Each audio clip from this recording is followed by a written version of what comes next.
And What are we clapping now, Brando? What are we clapping? Please tell me. What are we it's clapping? it started, but I'll cut us in. And action. Okay, I'll start us, and we'll go in three, two. What is up, guys? Welcome back to the Performance Playbook podcast. Today, I've got my great friend Sam Dorman. Sam, how we doing? Cheers, howdy. How we doing? So, so I think watching a lot of athletes exit diving has been very interesting, and I was trying to think on where I wanted to take this first, but I think it'd be kind of fun to talk about how you actually exited the sport. But before we even get into the topics here, can you give us a brief who you are, just so the people listening have a summary? My name is Jeff. Sorry, we're too fun. But okay, my name's Sam Dorman. I dove for, gosh, 20 years. Um, I competed for the University of Miami. Um, I competed for Team USA. I went to the 2016 Olympics. Got a silver medal there with my good fellow Michael Hickson. Um, what else do I have about me? Well, I guess I now now, work, yeah. yeah, I now work for a diving board company, which is Duraflex International. We're the one and only diving board manufacturer in the world. We manufacture springboards, stands. We have just released our new short stand. If you guys don't know what a short stand is, that is how your board um, attaches to a platform so that you have a foot wheel to move the board. Hmm. So yeah, I've been working here for about 3 years now. I went to school for mechanical engineering, and then after I finished diving, I went back to school and got my MBA in kind of a sports marketing management emphasis with contracting on the side. Kind of a weird. I just kind of did what felt right when I was in school. But yeah, that's me. Yeah. So then back to that initial thought.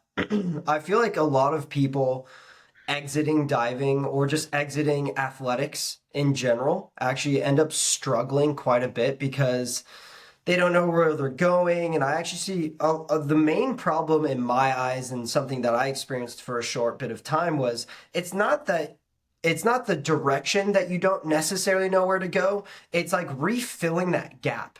And I feel like when you finished, you had, and I tried to write down some of these like the hobbies that you had, but it was like spear fishing, regular fishing, hunting, camping, backpacking. I'm probably missing it, but snowboarding, hunting. There's just so many things I feel like you were doing, and so I feel like your transition out of diving was not a depressing move, but like holy hell, like I get to do all these things now. Does it kind of feel that way, or was there kind of a dip for you? I think there was a dip for sure, but it wasn't a defined extreme dip. It was definitely a dip, but it wasn't insane. I How do I want to put this? I struggled, but I didn't allow myself to go further south. It was Mm. like, no, no, no. I'm having fun, and this is gonna occur. I had all the, once you're done diving, you only get the opportunity to do so much else with your body until you can't do anything else. So I made the decision of, all right, I'm just gonna go have fun with as many other things that I can do that I was never able to do and always wanted to do. But then on the other hand, I was like, okay, I don't have this sport. I don't have a steady income. I don't know what to do with myself. Shit, what do I do?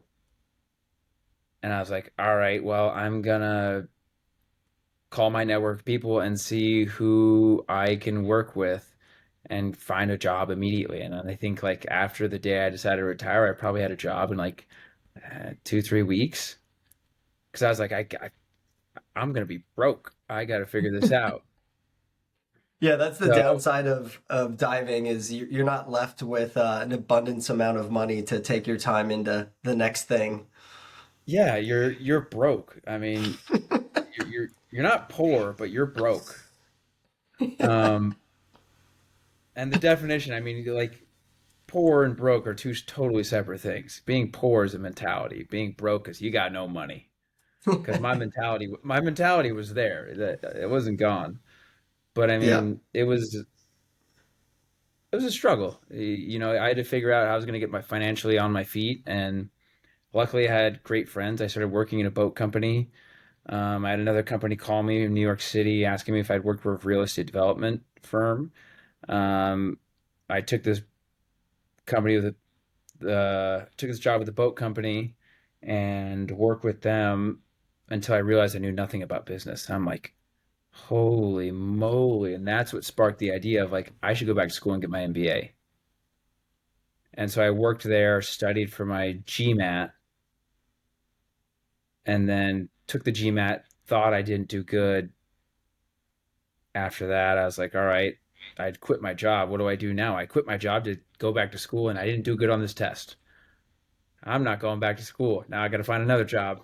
So I called the real estate development company, moved to New York City, and then halfway through that job, the company called or the school called me and they're like, "Hey, we're going to accept you into the program." I'm like, "What?" So I went back to the University of Miami, go Canes, and went back to school. And then after school, came to Duraflex.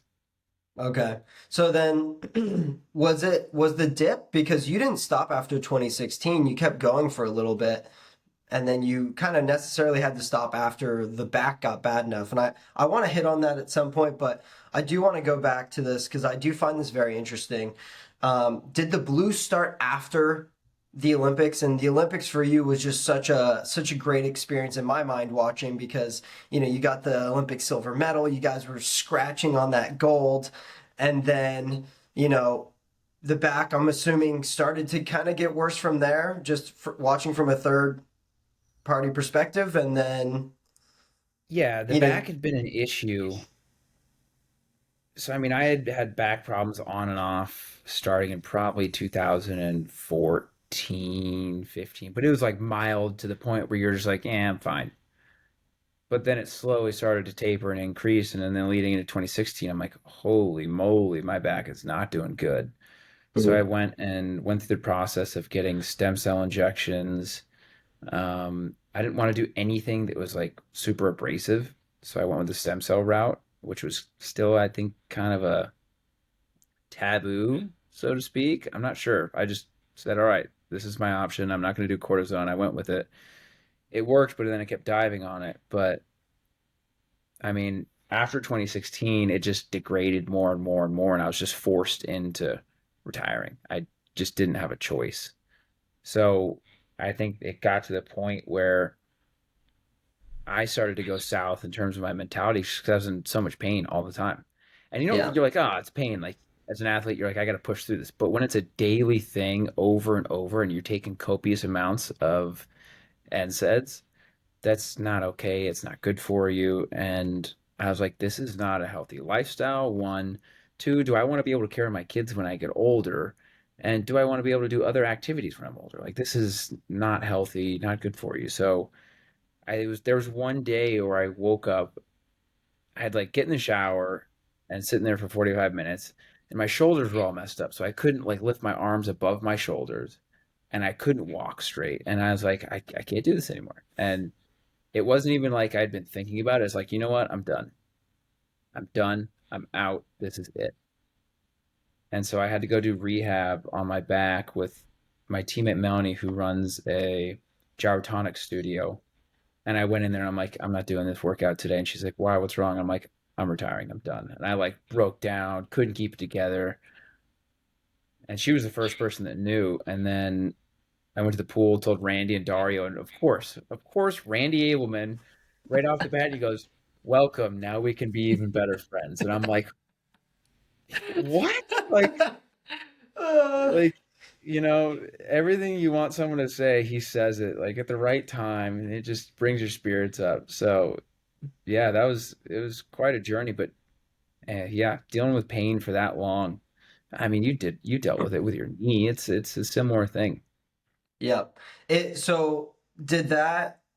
did the finding the new hobbies, and again, I bring back the question of you probably already had at least some of these hobbies, but did those help you get out of that dip at the bottom when you're like, hey, I'm done. I need a, obviously you're looking for a job and that's very stressful, but again, bringing it back to that idea of like, you're always searching for like, well, what's the next fun thing to do also though? Because I can't just be my job.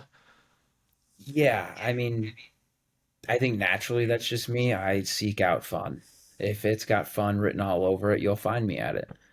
Um, but I think like spearfishing, this is a fun one because when I was training for the Olympics, that's when I picked it up. Sorry, no, when I was after the Olympics, I really wanted to do it and I was still training. And I reached out to a guy on Instagram and I'm like, his name's Chris Tavera. And I'm like, hey, Chris, like, I really want to learn how to spearfish. What do I need to do? And he's like, do you have a pool you can train in? And I'm like, yes, I do. And he's like, perfect, because we need a pool to train in. Do you think you can provide us the pool and then we can train you? I'm like, that's ideal. So after practice, Chris and Gordy would come to the pool and they'd train me. And it was all meditating and breath holding.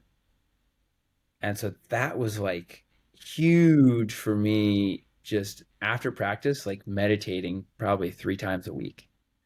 And Mm, that turned into just a, while I started doing that, I think my mental clarity increased significantly just from spearfishing and hanging out with Gordy and Chris, meditating at the pool. It was hard, but it was like so relaxing.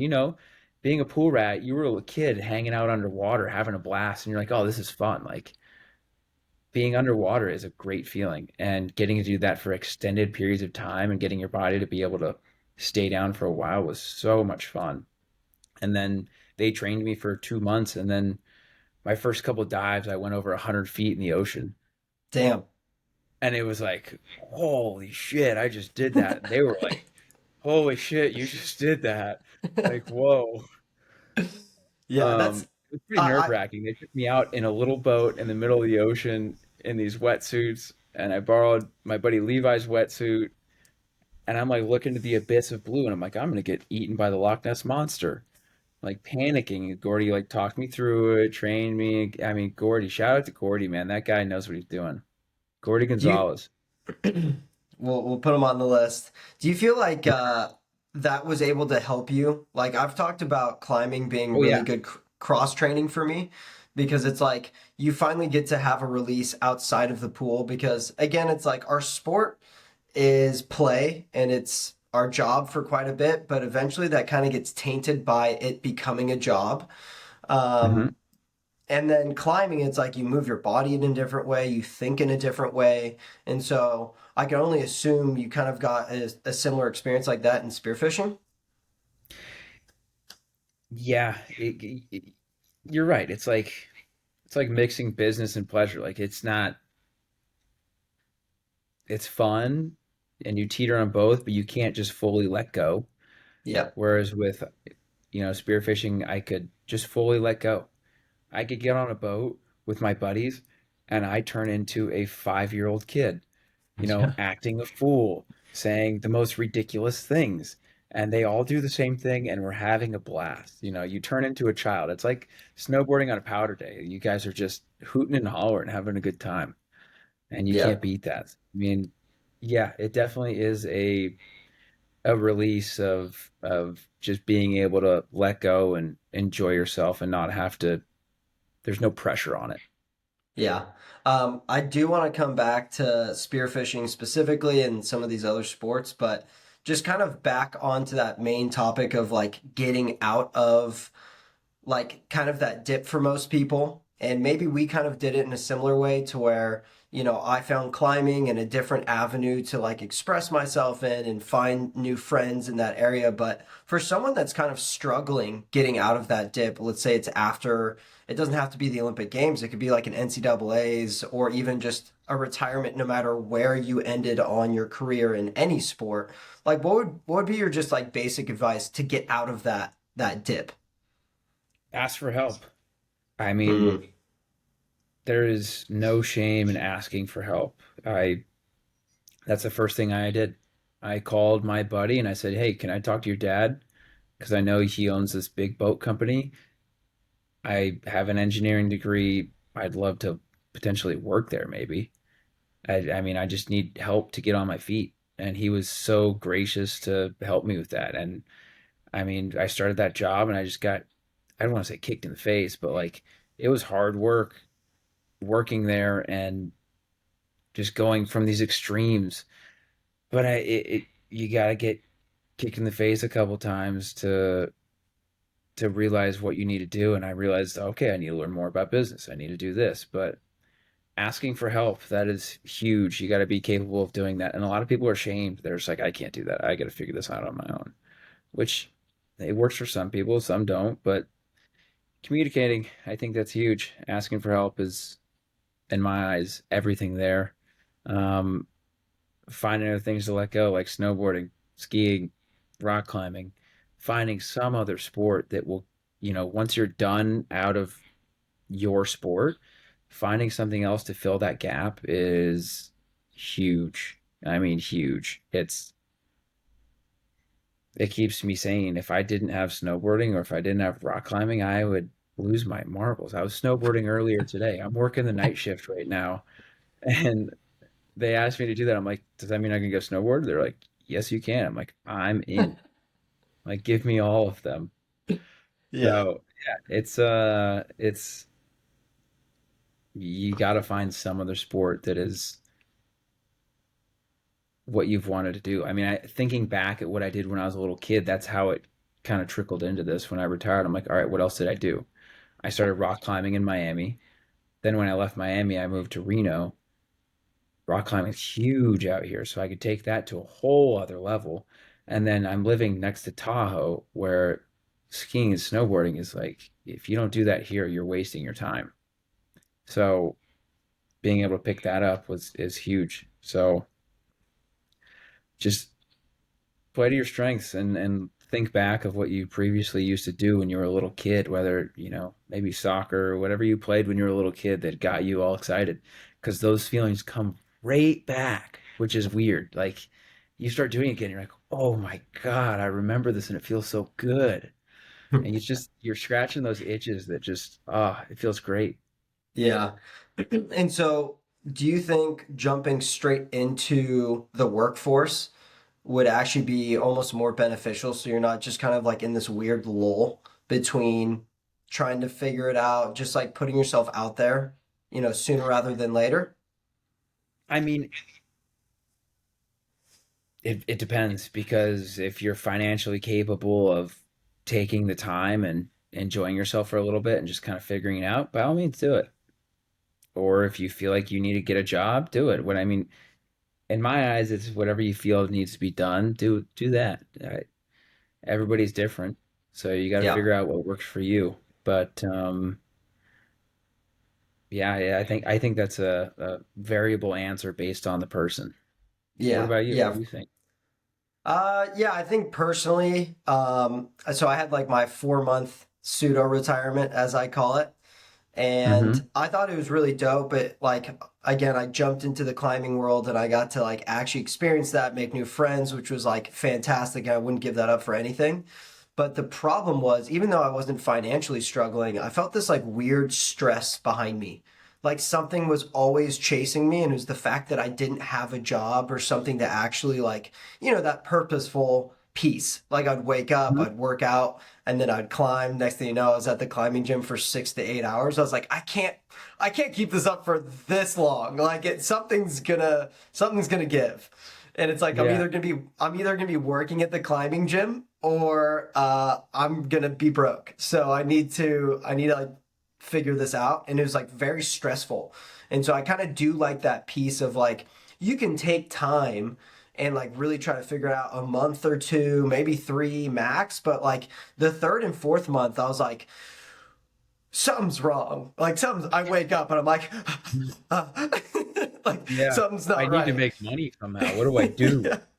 Yeah, because you kind of miss that. Like, again, I love having fun and doing those things, but if you don't have like a purpose or a drive, something to run towards again, Hmm. you're like something's wrong here. So I think that was a big piece, and I did like that advice of like, no, like go look for things, go talk to people, just see what your options are. Even if you're looking, you don't have to have something, but if you're even just looking and talking to people, I think that within itself will give you purpose for that time, that lull between, you know, being done and, starting something new. Um, Yeah, it's so important. But yeah, everybody's different, so you got to manage it whatever, however you think's best. But I totally agree. If you don't have that one thing that's keeping you stable, yeah, you probably should start looking for it. yeah, yeah, because then it's like there's such thing as like really nice downtime, and then the downtime that's just like useless. And obviously it's like that's because you're putting, like meaning upon that time, that downtime, but like Hmm. you could be doing something productive and you could be feeling good about doing X, Y, or Z, but you're not doing it because maybe you're afraid to make that leap. And so I think Hmm. that's when I was like, oh, this isn't great for me. But thankfully, like I was tweaking and touching and trying new things with my body. And so I was able to find that, hey, I think I actually might be able to dive without pain in my knees. And so I think I am ready to go back because I had a very salty experience with my Olympic journey, but Hmm. that's I think that's why I jumped back in after those 4 months. But I actually did, speaking about injuries, I did want to talk to you about that because I found it interesting. And again, I got to watch you compete on the world stage at least a couple of times before you retired. I got to watch We got how to travel you. together. Oh, so much fun. So much fun. Too much Yeah. fun. Yeah. But I think that one big piece that I was always, because I knew your back was in not the best shape, especially like when I came onto the scene was 2017, which was right after the Olympics for you. And so I Yeah. got to like watch the back one get progressively worse, but I still watched you dive very well through that. And Hmm. so obviously take out the drugs. How were you able to, we can go mentally and physically get through practices and competitions with kind of like a debilitating injury? I mean, practice became different. It was more of a reliant on historical skill instead of that's what it was. It was like over time you build up this log and chart of skills that you have, and you're like, all right, I know how to do this. I know how to do this. I know how to do this. It's because in my head you've got one dive, but you have to be able to do that one dive 20 different ways because you're going to do a hurdle, God knows how many different ways. So just going through that mental process of it. And so I some days I go sit on the couch in Randy's office and lay down and just go through all my dives. And Mm. I just keep going through them in my head over and over and over when I couldn't train. And I do that. I mean, the amount of rehab that I did, there's a lot of that. My buddy Jeff Ruiz, shout out to him. He did a killer job. He's now with Miami Heat as their head PT. Oh, damn. But working with him was incredible. That guy saved me. And Louis Fagenbaum at Miami as well. Awesome. Um, but that was tough. There's a lot of ups and downs because you're trying to control your mental state while being in pain, but then push through the pain. But how far do you push? If I push too far, is it going to make it worse? Yeah. So then you start going like psycho about it. And then I made an Excel spreadsheet. I logged every single dive that I did. And then I rated each dive based on how much stress slash strain that I think it would put on my spine. And then after that, I ran a program that would tell me if I'm overdoing it or not, and it worked. I overdid it one day, and the program said you're overdoing it, and then my back started to really hurt. So it's just, yeah, it drove me kind of crazy Yeah. because I So had to figure. it was more so the mental piece because that's what I've noticed with my own body was at some point you will have to pull away because of the pain, Mhm. and you have to let your body at least try to recover as much as possible. But again, you're trying to find that threshold of what's pushing it too much and what's not pushing it enough. And so you're trying to find that fine line. But again, it ends up being such a mental game. I mean, I've talked about this enough, but like I was doing like one front and one set of inwards. Inwards were on Monday, fronts were on Friday, and it was once a week I got to do both. That was it. And sometimes Yeah. I wouldn't be able to do fronts, and I usually got one rep off 10 for front. And I did that for about 4 years. And so it becomes this mental game of like you said, you know how to do this, you know what you need to do, even if the start's a little off, just be patient and then, do the mechanics that have been built into you for the how many years that you've been diving. And so the mental part for me was so important because you're like, I'm assuming for you, was it during the dive or after when the back would just would it spasm, or what was like kind of the main pain? Oh, Was it it was like a just like sharp pain? excruciating pain. Yeah, yeah, yeah. I had two herniated discs, and it'd go down my leg, and it was just I like in 2018 we were in China, and I didn't dive at the training camp, and I didn't dive in the Yeah. warm up, and I had to get a Toradol shot in my ass, and I didn't do any dives until the meet. Yeah. And Mikey was like, "Are you sure?" And I'm like, "We don't have a choice, man. This is what we're doing." And Yeah. we did it. I was reliant on the experience and on my experience and trusted the fact that I had done these a million times before and I needed to just run with it again. And we did it one dive at a time. Yep. And it sucked. It wasn't fun, but we got through it. But then after that, I was like, I don't know if I can do this anymore because this ain't fun anymore. But I Yeah. mean, similar to you, it's the pain drives you so crazy because you're like, all right, I got to figure out how to get rid of this. Yep. And that's why I started writing the program. You started diving deep into how to figure out your knees. It's you just keep going into it and further into it and further into it until you try and find the bottom of it or you give up on it and you move on. So, Yeah. Yeah. So when you look at your career overall, do you think are there pieces to it that you think you would have changed now in an injury prevention wise? Do you think you would have done differently? yeah, for And sure. what would that I look think like? every diver would say that. I mean, if I really wanted to dive deep into it, I'd probably, I mean, my body structure with my posture doesn't provide much relief on my spine, so I'd address that at a young age. If I could go back to being 10 years old, I'd learn how to do keeping my core tight at the right times during specific dives, specifically backs and gainers. Um, and then the amount of lifting I did when I was younger, I'd probably drop that. In college, the amount of lifting I did, I could probably drop that. Just heavily weighted on my spine, I'd probably remove that. Um,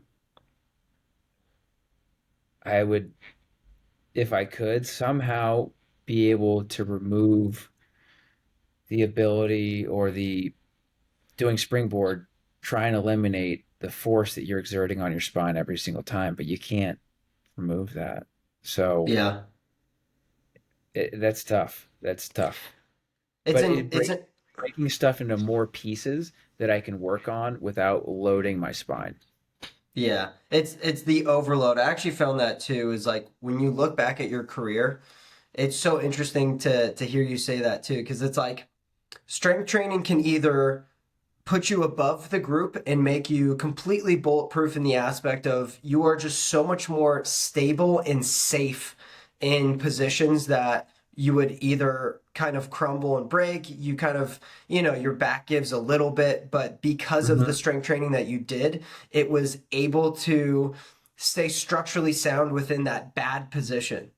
But if you Mm-hmm. have bad strength training, what ends up happening is you overload and then you get into that bad position at practice and you're already so broken down that goodbye. You're screwed. So at some point, it's like the strength training in my eyes, because like athletic training, if you really look at it, is just a slow, like if you take out the physical therapy part, like outside of the physical remedies that they do, most of the work that they can do that can be done in the athletic training room can be done 10 times better and faster in a weight room. Just way Hmm. better, because you could progressively overload movements and positions way better, because you don't have an athletic training room that really has great equipment comparative to weight rooms, collegiately Hmm. speaking here. But Hmm. so it's just interesting to hear you say that, of like the strength training kind of didn't, you were overloading your spine and it wasn't actually benefiting you long term throughout your career. Was Yeah, and I think here's something that played a strong side of it was, what was that book that you got to get in your 10,000 hours? I don't have it on the top of my head. Oh, can I look this up real quick? Yeah, go nuts. Um, 10,000 hour book. It is The Outliers. It's a book about, one of the chapters is about, to be an expert in your field of whatever it may be, you got to get in your 10,000 hours. Yeah. Um, so in my head, I'm like, I got to get my 10,000 hours in. And I tried to calculate as best I could how many dives I'd done and how many hours that was. And I'm like, dude, I got a long ways to go. And so I'm like, got to keep going. I got to hit this 10,000 hour limit or mark. And I think that played like a huge role in just overloading myself. Mm. Yeah. And Yeah. that was like, because I kept track of all of my dives. I think I still have the spreadsheets of like all that We'll stuff. link them in the description so people can see it. Yeah, yeah, yeah. If you want to go crazy on it, here you go. I do think it's interesting though, because at some point, like comparing we'll just say a very good country at diving, Chinese, Yeah. like they utilize volume like crazy. But the flip to that volume is they break 99% of their divers. It's just the 1% that survive are They got Olympic numbers. champ. Yeah, they're Olympic champions, but we don't have that. And so we have to play a completely different game. And so for us, it's like, where can you find again that threshold of, hey, we're getting enough volume to where you know what to do in different hurdle positions. If you're forward, if you're back, if you're directly on, and this feels great. Um, that volume's important, but again, it's like if you have a little bit of, structural imbalance, let's say your low back's a little jacked up, well, then we really need to lean into the quality. And I feel like Hmm. being able to watch people do this, and again, myself included, is like you really walk into those practices like, hey, I'm competing this front because I have one of them today, and that's it. And it's like it almost gives you a benefit if you utilize it enough, to where it's like you walk into a competition, you're like, I know what chucking a front feels like because I do it once a week. And so you walk Yeah, it like yeah. for me at like Olympic trials is I was managing, so I was doing a little bit more every time I get to a comp, it comes up a little bit, but essentially I'm chucking front and inward every single time. And it's like, I know what this feels like. I've gotten two off, I've gotten one front off and one inward off. Let's go compete. And it's like nothing changes. Do you think that your fronts and inwards were better in competition because you were just used to throwing them? Yeah, well, 100%. Inward for sure, because it's just such a relaxed dive, but front would get better as I got into competitions because I knew the mindset and I knew what I needed to lock into. Hey, I know I'm going to have, obviously that didn't happen for my last dive at Olympic trials, but the first two lists, I did my fronts for like 80, 90 points. Hmm. And I just walked into it like I know I'm going to feel a little bit faster, but I know my start's still not going to be 100% like it used to be. So it's still going to be a little bit slow. I'm going to wait a little bit, feel like I'm straight lining. It's like kind of the soft pike out, shoot the Yeah. hands, and then extend through the water. And then in the final, I was like, if I hit this dive, I can go like 530. I was like, this is gonna be sick. And then I throw as hard as I can, do the same come out as the first two, land flat on my back. And I was like, well, good thing I had a lead there. I would be absolutely screwed right now. But I so think I remember seeing that in slow-mo on like NBC or something. I'm pretty so sure they were like did that in slow-mo. I'm like, why they use that dive? Come on. yeah, it was very depressing that they used that. But Uh, yeah, being able to walk into competitions because I was training that way was eventually it became a strength. So I think a lot of athletes that end up dealing with a lot of injuries that are consistent over a long period of time, they have to take the road that we ended up going on, which we've been on both paths. You either lock down on what you can do and try to fix the problem while you're, lowering volume and upping quality. mhm. Or it's like, hey, I do need to stop and like actually address this because it's a problem. And I want to be able to walk downstairs. You want to be able to pick up your kid. It's like at some point, your longevity is more important because like I love Yeah, diving, but if I can't walk upstairs, if I can't even bed down to pick up my kid, then what the fuck am I doing? Because then yeah, it's not worth it anymore. yeah, yeah. You're like, all right, do my knees need this much abuse? Like, do I need to beat my dog that much? No, of course Yeah. So I always found that finding that balance, but also being honest with yourself, which is incredibly hard. Which at one point within the 4 months that I was off, I remember calling Badiah and Adam and was like, "Hey, dude, like I'm done. Like I can't stick. I think it was about like a month and a half, 2 months in." And like my knee pain was still there, obviously, because it hasn't been that much time off. But I was like, yeah. I don't think I want to come back because the thought of jumping off cement sounds horrendous, sounds horrible, and I just don't. I don't think I want to do it anymore. And You didn't want to so, make the springboard move? nah, I'm too small for that. I can't figure that out. You got Oh, you got to have bigger thighs than mine to actually be able oh, to jump. come on, you don't have that big of toothpicks.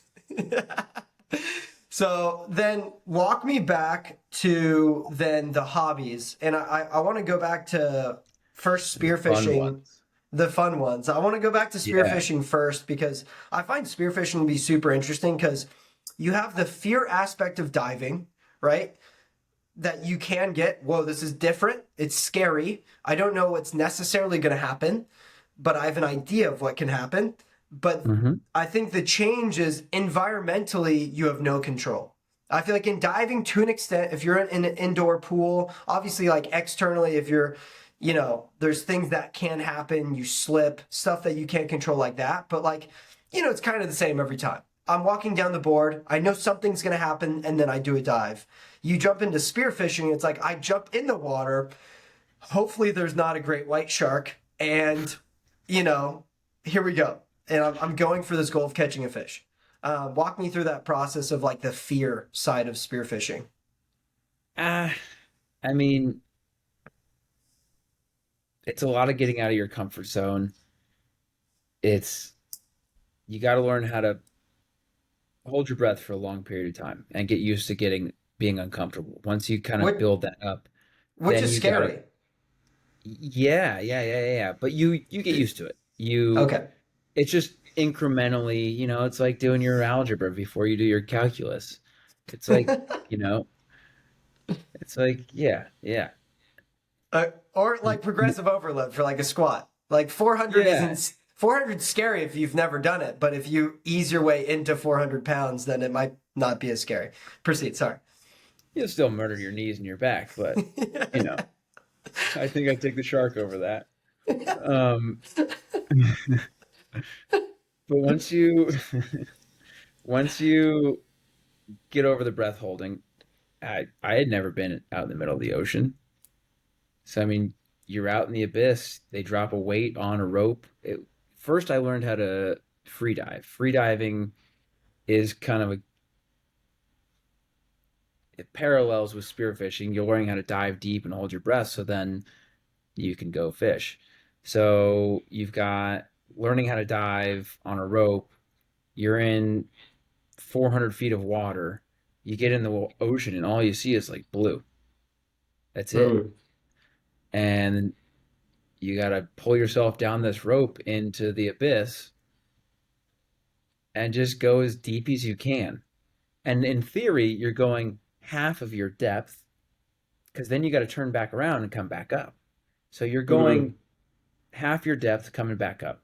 So once you get over the fear of being open in the ocean, stung by things, sharks, seeing things, you get a little more comfortable. And when you're diving over a reef, you feel comfortable because there's good visibility because you can see the reef, you can see all around you, you see everything. When there's bad viz, you're in murky water, you can't see, more than 10 feet in front of you. It gets weird. Or you could be diving through at the surface to 20 feet down, it's all green water. Once you pass that little cloud right under that, you got crystal clear. You can see, 100 feet down. Mm. Is there So almost like there, a so I was just gonna is there almost like a meditative silence being that deep? I mean, that's you have no choice. Once you commit to a dive, you're committed to a dive in my head because you don't want to half-ass a dive, go part of the way down, get scared, come up. It does happen, but you don't want to half-ass a dive. That was Gordy was always telling me. When you make a dive, you're making a dive, make it a quality dive so that you give yourself the best opportunity to try and get a fish. So you're trying to make all these quality dives, but then once you get down there, there's the other aspect of learning to fish. I had never seen fish. You see them on a screen, you got to learn your fish. You got to know what length you're allowed to shoot, what type of fish you're allowed to shoot, what they look like underwater. So like learning all the different types of fish was like, oh man, there's all of this, and then is that of length, and then you got to shoot your fish. God, you miss so many times, and then you'll be diving a wreck, and on these wrecks you've got sharks and you've got Goliath grouper. Goliath grouper are just as scary as sharks. You've got a 500-pound fish that you shoot a fish and all of a sudden this massive thing comes just swimming towards you and you're like, holy crap, what is this? And he's going after your fish. Or you've Mm. got, Gordy's diving through a cloud of bull sharks to go into this wreck to shoot a black grouper, and somehow miraculously just comes up with a grouper in his arms swimming through. It's just like it can get dicey, and but you have to have good dive buddies. You got to be reliant on these guys, and you got to know that they're going to be your safety. I mean, prime example, I was diving this wreck in the Keys, and I was with what I call the A team, Scott Wenzel and Gordy. Um, Gordy took us out there. It was like a 110-foot wreck, and I hadn't shot any fish that deep before. I was borrowing someone else's gun, and I swim down. I get down there. I don't see any black grouper. I see this big old school of yellowjack. I shoot a yellowjack, and that sucker just starts going wild. It doesn't die instantly. They'll take off, and they're notorious for just bolting. And so on your gun, once your shaft goes through the fish, there's a line that's attached from the shaft to your gun, and there's a reel, and that reel lets out line. And I start swimming up, and that reel locks up and doesn't let any line out. And I'm like, holy crap, like I'm 85 feet down and I've got this fish pulling me. Do I let go of the gun that's not mine, or do I try and fight this fish up? And I'm like, holy shit, I instantly was like fighting it up, whatever. And I keep swimming up, and all of a sudden my legs just like start losing it. I'm losing power. I've got no power. And I'm like, oh my God, like I think I gotta let go of the gun. And out of nowhere, Gordy appears at like 60 feet, grabs the gun out of my hand and starts fighting this fish up so I can swim freely and get to the surface.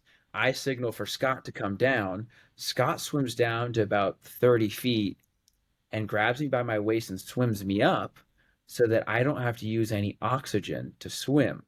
So I'm Mm. saving oxygen to get to the surface. By the time I get to the surface, I LMC, which is you lose motor control. My arms and my legs don't work, and all I can do is breathe. And I'm like, I'm hook breathing, which is a technique they teach you to get oxygen to your brain as quick as possible. You inhale and then you squeeze your core. It's like you're trying to make your face red. You're just pumping Mm. blood to your brain so you don't pass out. It's the same thing that fighter pilots use to stay up when Yeah. they're going cheese.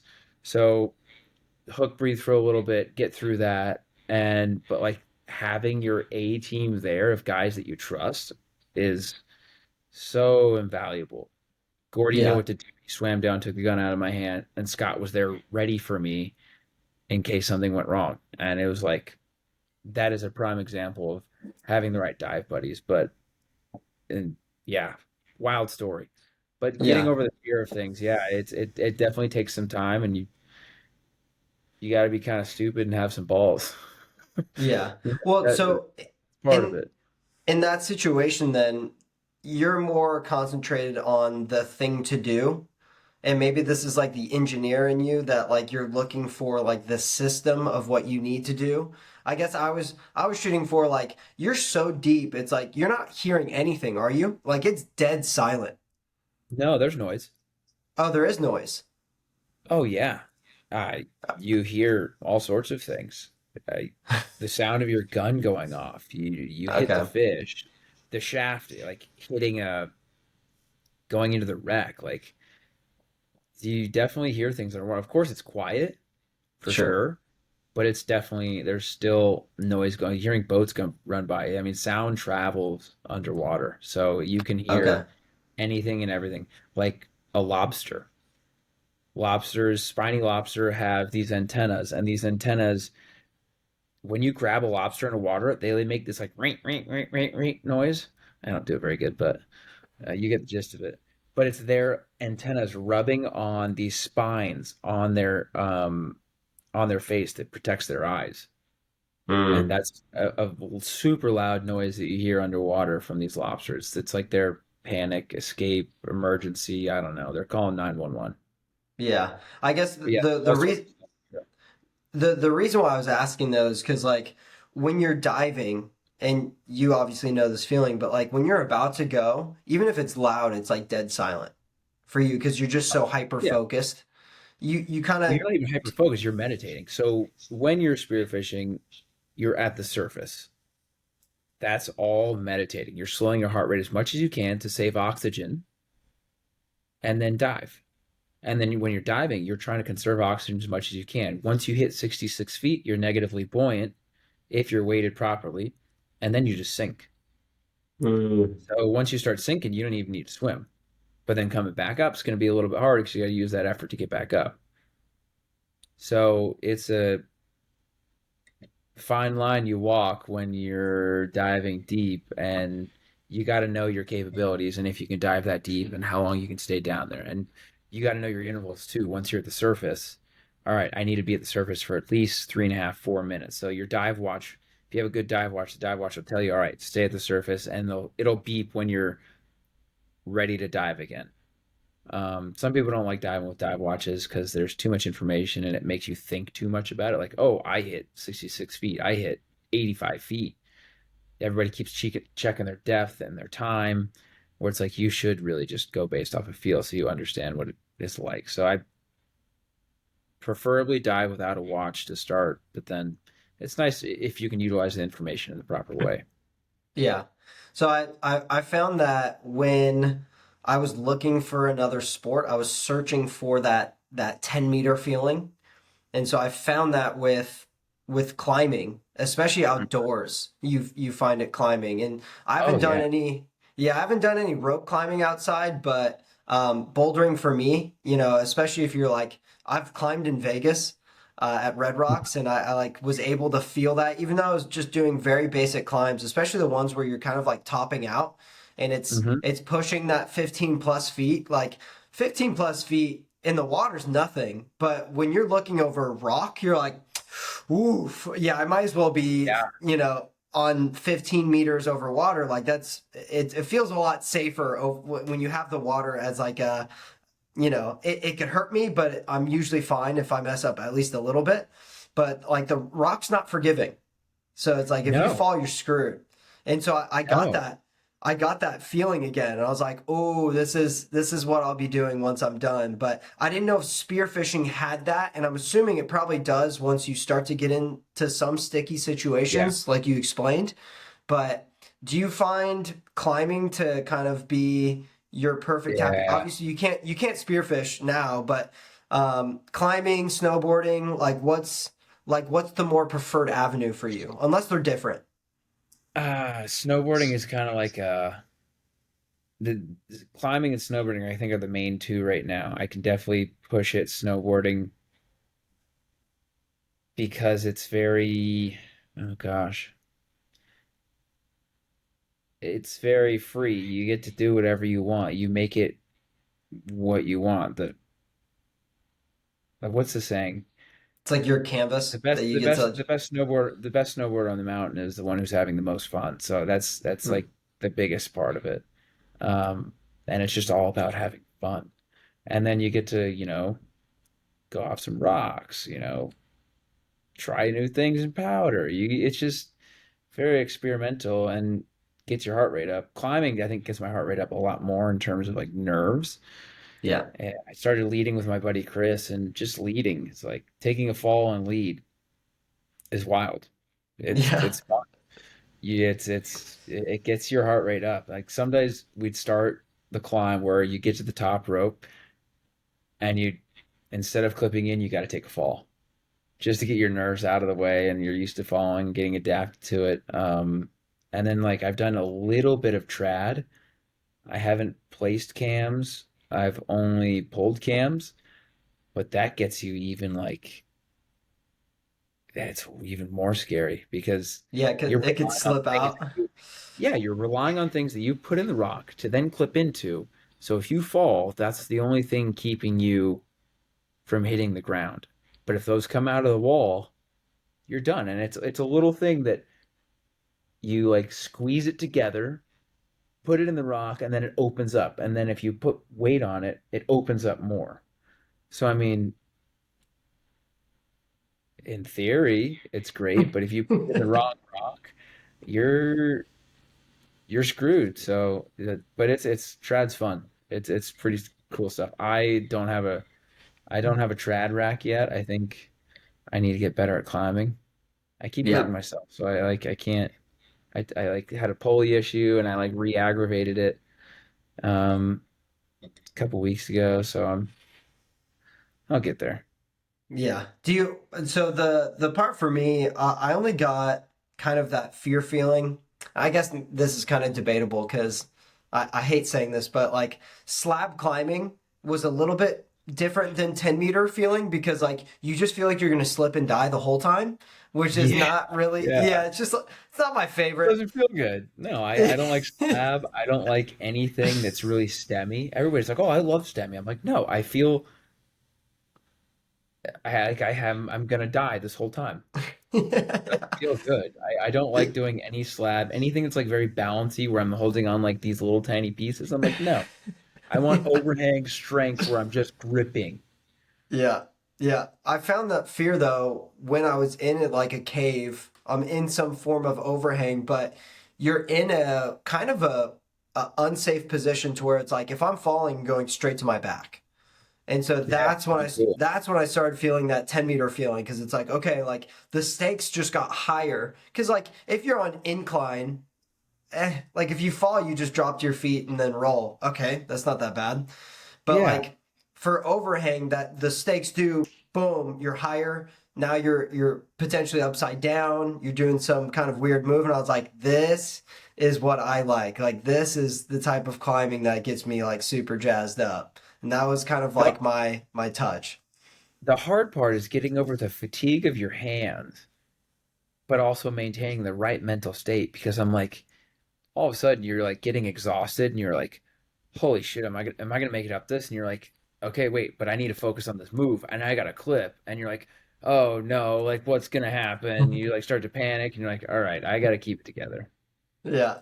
Yeah, it's kind of a beautiful it adds so many complex things into one route, especially like for Mhm. me, like I haven't done any rope climbing. And I'm super okay with that. Like rope climbing seems fun, but I wasn't a big fan of all of the gear that you have to utilize. Like I love bouldering for the simplicity of it, the Uh-huh. minimalistic aspect. I have shoes, chalk, and if I'm outside, I have a mat, and hopefully I land on that. Like it's simplistic. And like that's my favorite part. And so even when you're in a gym, it's like you can get into those positions where you're like, dude, my hands are completely gassed out, and I don't know if I completely trust this move. And so it was like that feeling that I was like, this is perfect for me. Like this is my type of psycho. But don't you want to be like 200 feet up, like in a beautiful view, and you're like, holy shit, like I can't make a mistake up here. I'd be That interested in also trying gets me it. going. Like just some multi-pitch, you're just like, whoa, yeah, come Yeah, out to Reno and we'll go out to like Donner Pass or something. gladly. Yeah, I think it's just something I haven't explored because um, when I came back to diving, I was like, there's just no one, you just there's nothing in Indiana, and two, it's like I'll wait till after because it's like the potential injury or whatever you're starting to look at is something I want to bypass. But it definitely seems super fun, especially the fear aspect of being that high is Yeah. special. Is Yeah, there any climbing in Indiana outdoors? there's like I think one or two places maximum, and I I could feel like in who Indiana, you could stand on your porch and watch your dog run away for miles.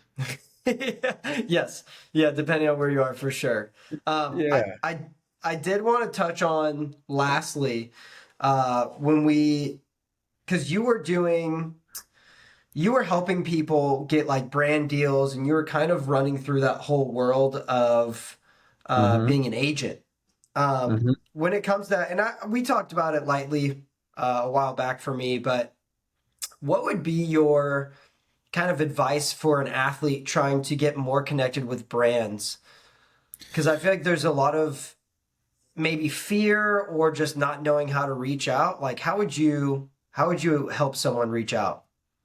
I mean, it's a twofold. There's two sides. You have to understand what your market is and what you're marketing to. If what your market is, you need to look at yourself and say, what can I market about myself? Am I marketable? Because you can look at someone and be like, how much, in all reality, how much social media posting are you doing? Is the content good? Is it engaging? Is it authentic? Do people like it? If the answer is yes to a lot of that, then all right, you're going on the right track.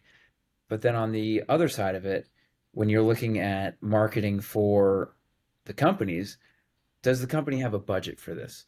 Are they doing Mhm. marketing in that direction with athletes? Do they even have an athlete program? Um, those two things right there are, it's hard to convince a company to start doing that. So you got to be able to get on that side of it. And also you're negotiating the contracts on it. If you're doing it alone, it's not easy because it's an awkward position to be in, to be negotiating with someone your own contract. Um, and is it what kind of ROI are you going to produce for that company? Is it, of course you want to make money for them, but you have to provide something to them. They have to provide something for you. And I mean, when I was diving, I couldn't find companies that would pay me, so I found companies that would provide the products that I purchase a lot, so that I don't have to put money into those things. So if you can't find something that will just give you direct, you know, hard cash, then find something that can replace that with the stuff you're spending money on. Yeah. I had Yeah. Shannon Allen and Ray Allen have a company in Miami, and they were gracious enough to offer. It's a healthy fast food restaurant called Grown, and they provided me with food. And they said, "Hey, you can come Mhm. eat here whenever you'd like, and we would just love to support your Olympic dream and be a part of that journey by feeding you." And I'm like, "That is freaking awesome." Um, so they were like, God, a blessing when I was diving because you don't make a lot of money diving, so having someone do that, you're like, whoa. And it was super healthy, awesome food. So, but yeah, just trying to replace those things that if you can't get money, try and see if you can just get product and market product for people. Yeah. Yeah. I feel like when I was watching you dive, I feel like you also did it in a very methodical way when you were posting about stuff.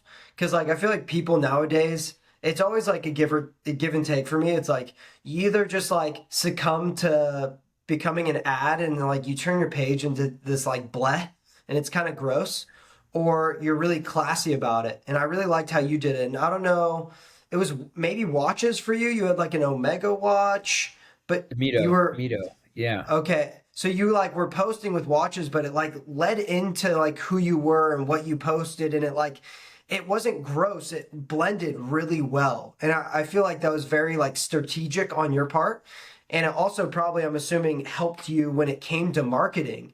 Was like, hey, like look what I can do. Look at these beautiful images I can produce. Hmm. Did you kind of think about it that way and like kind of use that to your advantage? I think it was just more of a distaste for seeing all the crap that was like put out there. And I Yeah. was just like, okay, I don't want to be that person. Like, I'd look at it and be like, yuck. Yeah, I don't want to do that. So it was just me being hypercritical of myself and not wanting to put out something that wasn't suitable for my page and for the company. And I wanted to make sure that that marketing aligned with the direction that they wanted to go, which is important because I've tried to work with brands that had a different direction where they wanted to take things, and I'm like, I can't do this. Like, it just doesn't fit me. I wouldn't say yes to something unless I was comfortable or remotely comfortable doing it in a way that I was okay with. Because I just Yeah. could, I don't know. It's like these TikTokers these days that just like do a video and talk in the background of it. And I'm like, I can't do it. Like I could never see it. I just like my eye just starts squinting and getting all uncomfortable inside and my yeah. Oof. It's Not a for different me. genre. Definitely not. Yeah. Yeah, Easy, yeah. I can't be a part of easy, that. easy there, boomer. Yeah, exactly. Yeah. Like um, pump the brakes, bud. what I do kind of want to finish on actually is just maybe your advice on, since we've talked about it so much, is what would be your advice for someone maybe starting something new while they're an athlete, if you even advise that, Yeah, for for maybe their sure. transition out of it, and like what would that look like? Obviously it's like very dependent on where you are, but what would be your like steps to figure out what something else you can do? I mean,